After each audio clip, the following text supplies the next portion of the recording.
Student हम लोग आज ट्रिगोमेट्री का कंसेप्ट और ट्रिगोमेट्री का यूजेस एंड ट्रिगोमेट्री का एप्लीकेशन को समझेंगे। What is the trigonometry. तो first of all we start the trigonometry. तो trigo the trigonometry is a concept with trigono plus metry. That means trigo means 3 and metry means measurement. तो basically हम लोग इसमें trigonometry that means triangle के तीनों side के measurement के बारे में हम लोग पढ़ते हैं और इसका इम्पोर्टेंस को समझेंगे, एप्लीकेशन को समझेंगे, तभी हम लोग आगे इसका यूज कर पाएंगे। तो ट्रिगोमेट्री एक एक्चुअली ऐसे डेली लाइफ में लोग सोचते हैं कि इसका यूज़ नहीं है, लेकिन हमारे लाइफ में आगे देखेंगे तो बहुत सारे यूज़ है। जैसे हम लोग स्लोप बनाते हैं, रोड बनाते हैं, ब्रिज बनाते हैं, तो उसका हम लोग एंगल ऑफ एलिवेशन, और आगे हम लोग इंडस्ट्री क्षेत्र में जाते हैं या हम लोग साइंस टेक्नोलॉजी के क्षेत्र में जाते हैं, तो वहाँ पे हमारे ट्रिगोमेट्री का बहुत ज़्यादा यूज़ होता है। जैसे हम लोग प्रोजेक्टाइल में जाते हैं, प्रोजेक्टाइल मोशन जब हम लोग आता है, जो हम लोग समझो कि जो प्रोजेक्टाइल हम लोग एक जगह से दूसरे ग्रह में छोड़ते हैं या अंतरिक्ष में छोड़ते हैं, तो उसका एक हम लोग एक पर्टिकुलर एंगल होना चाहिए। तो उसमें हम लोग ट्रिगोमेट्रिक फार्मूला यूज़ करते हैं कि कितना पर हम लोग एंगल को सेट करेंगे। तो इससे हम लोग एंगल ऑफ एलिवेशन, डिप्रेशन के बारे में समझते हैं। और सबसे ज़्यादा डेली लाइफ में जो हम लोग जो ब्रिज बनाते हैं, स्लोप बनाते हैं, इसका हम लोग यूज़ होता है। ये रोड कंस्ट्रक्टर में होता है। ये तो हम लोग इसका जनरल लाइफ में यूज़ कर रहे हैं, लेकिन स्टूडेंट को ट्रिगोमेट्री तो क्लास 10 में, 11 में आगे फर्दर तो यूज़ करना ही है। तो ट्रिगोमेट्री का लिटरल मीनिंग होता है trigo plus metry. It is the measurement of triangle sides. तो इट इज़ द ऑल्सो हम लोग डिफाइन कर सकते हैं ट्रिगोमेट्री का, it is the branch of mathematics we deal with the measurement of 3 sides. तो ये हम लोग इसका मीनिंग समझेंगे। और what is the uses of trigonometry अभी हम लोग देखेंगे कि बेसिकली अभी क्लास अप टू 10 तक हम लोग देखते हैं कि इसका यूज़ हम लोग राइट ट्रायंगल के लिए करते हैं। तो हम लोग जैसा जानते हैं कि राइट ट्रायंगल क्या होता है, जिसका एटलीस्ट कम से कम एक एंगल कितने डिग्री को होना चाहिए, 90 डिग्री को होना चाहिए। और इसमें से 2 रिमेनिंग एंगल होंगे, वो क्या होंगे, एक्यूट एंगल होंगे। तो एक्यूट एंगल जो हम लोग लेते हैं बेसिकली जैसे हम लोग यूज़ करते हैं, तो 90 डिग्री के सामने जैसा हम लोग नेमिंग करते हैं, तो 90 डिग्री के सामने कहते हैं हाइपोटेनस। एंड सपोज किसी को एंगल सी को यदि हम लोग एंगल लेते हैं, इसको सपोज थीटा लेंगे, तो थीटा के सामने के साइड को हम लोग कहते हैं परपेंडिकुलर। एंड जब 2 हम लोग मिल गया तो थर्ड साइड बेस होता है, जो कि सबसे इम्पोर्टेंस पार्ट होता है। किसी भी क्षेत्र में किसी भी बेस बनाना हम लोग को ज़रूरी होता है। जैसे वे बिल्डिंग बनाते हैं, उसके लिए हम लोग को बेस का तैयार करना होता है। अब यहाँ पर हम लोग ट्रायंगल के पार्ट्स के बारे में जान गए, ट्रायंगल का साइड्स के बारे में जान गए, एंगल के बारे में जान गए। तो इसमें सबसे इम्पोर्टेंट चीज़ होता है हम लोग का कि परपेंडिकुलर जो होता है वो और बेस वेरिएबल होता है, लेकिन हाइपोटेनस ऑलवेज कांस्टेंट होता है, क्योंकि जैसा जानते हैं कि hypotenuse is the longest side, जैसा कि क्लास हम लोग फर्दर ज्योमेट्री से हम लोग पढ़ते आ रहे हैं। अब हम लोग यहाँ पर देखेंगे कि आखिर परपेंडिकुलर कब हम लोग कब लेते हैं।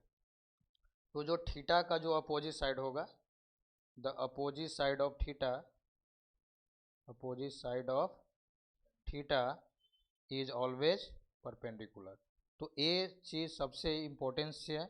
यदि हम लोग इस कंसेप्ट पे नहीं रहेंगे तो हम लोग परपेंडिकुलर बेस में हम लोग कन्फिग्रेशन नहीं कर पाएंगे।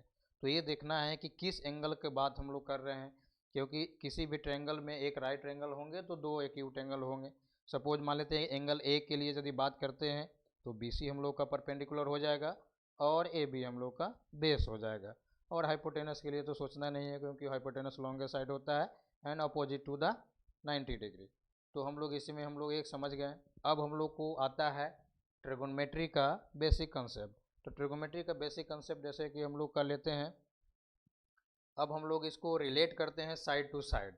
तो हम लोग यहाँ पर यूज हो, तो बहुत लोग सोचते हैं कि आखिर क्या हम लोग इसका करेंगे। तो हम लोग कैसे रिलेट करते हैं ये चीज़ को समझेंगे।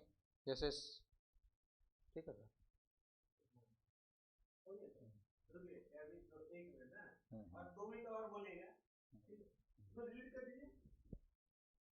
डिलीट डिलीट बटन ये है ना, ठीक।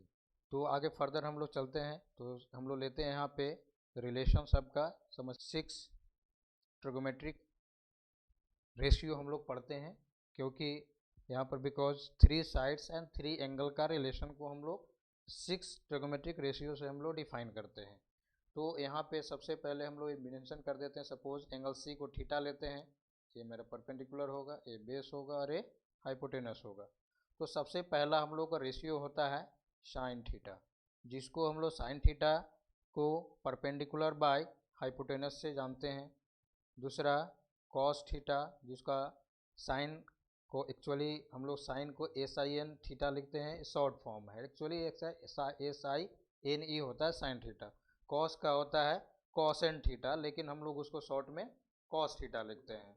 और इसका रेशियो होता है B/H, इसको हम लोग बेस बाय हाइपोटेनस कहते हैं। तीसरा इंपॉर्टेंस है हम लोग का टैन थीटा, जिसको हम लोग टेंजेंट कहते हैं। तो टेंजेंट का यूज हम लोग बहुत फील्ड में अलग अलग जगह यूज करते हैं, आगे हम लोग टेंजेंट का मतलब उसका कुछ अलग समझेंगे, लेकिन यहाँ पर टेंजेंट का मतलब होता है परपेंडिकुलर बाय बेस। तो ये हम लोग को बेसिक 3 ट्रिगोमेट्रिक रेशियो है, लेकिन जितना भी कोई भी थिंग्स है, कोई भी टॉपिक है या कोई भी चीज़ है, तो उसका हर का एक अपना रेसिप्रोकल होता है।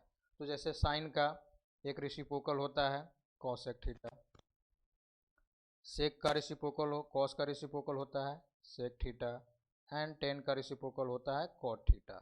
तो इसको हम लोग रेसिप्रोकल, दैट मीन्स हम लोग जानते हैं कि सीधा रेसिप्रोकल मीन्स होता है, ऐसे तो हम लोग लिटरल मीनिंग ऑफ रेसिप्रोकल समझते हैं कि when 2 number multiply then product is 1, या any 2 quantities multiply then product is 1। तो इस दोनों को यदि हम लोग यहाँ पे मल्टीप्लाई करेंगे तो वैल्यू हमेशा 1 मिलेगा, क्योंकि यहाँ पे हम लोग उल्टा कर लेते हैं, H/P, H/B एंड B/P। अब हम लोग देखेंगे कि यदि दोनों को मल्टीप्लाई करते हैं, sine theta into cosec theta, P/H and H/P, then definitely get 1। So sine theta into cosec theta equal to 1। तो उसी तरीका से कॉस का रिलेशन सेक के साथ, टेन का रिलेशन कॉट के साथ, तो 3 मेन आइडेंटिटी है और 3 इसका रेसिप्रोकल होगा, 5th एंड 6th। अब इसको हम लोग बच्चे लोग को कभी कभी कंफ्यूज होता है कि साइन थीटा का वैल्यू P/H होगा कि कॉस थीटा का वैल्यू P/H होगा। तो इसके लिए हम लोग जो है शॉर्ट कुछ हम लोग ट्रिक ऐसा होता है, जैसे कि हम लोग बचपन से पढ़ते आते हैं, पंडित बद्री प्रसाद हरी हरी बोल, हरी हरी बोल। अब इसका हम लोग शॉर्ट फॉर्म देख लेते हैं, सबसे फर्स्ट लेटर लेंगे तो P/H, B/H एंड P/B। और इससे हम लोग और इजीली समझ सकते हैं, यदि कन्फ्यूजन हो कि P/H आके कॉस में लिखाएंगे तो सीधा याद कर लेना है, पंडित बद्री प्रसाद हरी हरी बोल, नहीं बोलेगा तो सोना चांदी तौल। यहाँ पर हम लोग ये चीज़ लिखते हैं, सोना चांदी तौल। अब इससे क्या हो जाएगा, S/4 sine theta, cos theta and tan theta. अब यहाँ पे कोई भी कन्फ्यूजन को कभी भी कोई कन्फ्यूजन नहीं होता है, कोई स्टूडेंट आसानी से समझ जाते हैं फार्मूला बेसिक।